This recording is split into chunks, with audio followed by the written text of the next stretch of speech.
அதே போல நீங்க நகர்ப்புற வளர்ச்சித்துறையில் அங்க பணியாளர் நியமிப்பதில் 800 கோடி ஊழல். அது இன்னும் கொஞ்ச நாள்ல போறாங்க. பாதி மந்திரி உள்ள இருப்பாங்க. தேர்தல் நேரத்தில் கவலைப்பட வேண்டியதே இல்லை.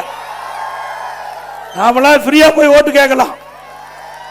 ஏன்னா எங்க யாரா இருப்பாங்களோ அங்கங்க இருப்பாங்க. ஆனா எதிரியே இல்லாம போயிருவாங்க. அது எந்தெந்த கட்சியில எங்க போவாங்கன்னு தெரியாது. ஆனா பத்திரமா போய் இருக்கிற இடத்துல இருப்பாங்க. இன்றைக்கு மதுரையில பாத்தீங்கன்னா அங்க திமுக மேயர் 200 கோடி வரி வருவாயில் மட்டும் ஊழல். எந்த அரசாங்கம்? திமுக அரசாங்கம். யாருக்குறா? திமுக மேயர் மதுரையில. இந்த அரசாங்கமே கண்டுபிடிச்சிருக்குது 200 கோடி ஊழல்னு. அந்த வரி எதுக்கு போட்டாங்க? ஆட்டுக்கு, மாட்டுக்கு, பன்னிக்கு, எல்லாத்துக்கும் வரி. பன்னிக்கு போட்ட வரியில் கூட ஊழல் செய்கிற ஒரே அரசாங்கம் திமுக அரசு. எவ்வளவு கொடுமை! அதே போல திண்டுக்கல்ல ஊழல், அந்த மாநகராட்சியில. அது மட்டுமல்ல, அங்க பங்கு பிரிப்பதில் காஞ்சிபுரத்தில் பிரச்சனை, கோயம்புத்தூர்ல பிரச்சனை, திருநெல்வேலியில் பிரச்சனை. இப்படி இருக்கிற மேயர் எல்லாம் மாறி மாறி வந்திருக்கிறாங்க. இன்னைக்கு அப்பொழுது நிதித்துறை அமைச்சராக இருந்தார் பழனிவேல் தியாகராஜன் ஒருத்தர்.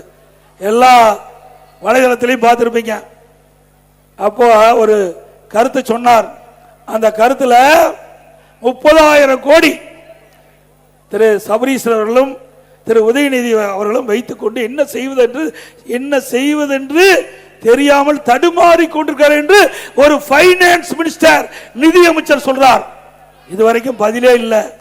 அப்படி கொள்ளையடிச்ச பணத்தை இன்றைக்கு செலவழிச்சிட்டு இருக்கிறாங்க.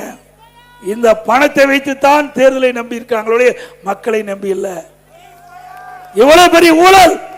ஒரு திரு ஸ்டாலின் அமைச்சரவையில் இருக்கின்ற ஒரு அமைச்சரே 30,000 கோடி ஊழல் திரு ஸ்டாலின் குடும்பத்தை சேர்ந்தவர்கள் கையில வைத்துக் கொண்டிருக்கின்ற தெரிவித்தால் அதுல உண்மை இருக்கும் இல்லைன்னா அவர் சொல்லுவாரா? எதிர்கட்சி சொன்னா கூட சொல்லலாம். ஆனா ஆளுங்கட்சி அமைச்சரே, அது நிதி அமைச்சரே சொல்றார். ஆக இதையெல்லாம் அதிமுக ஆட்சி வரை விசாரிக்கப்படும்.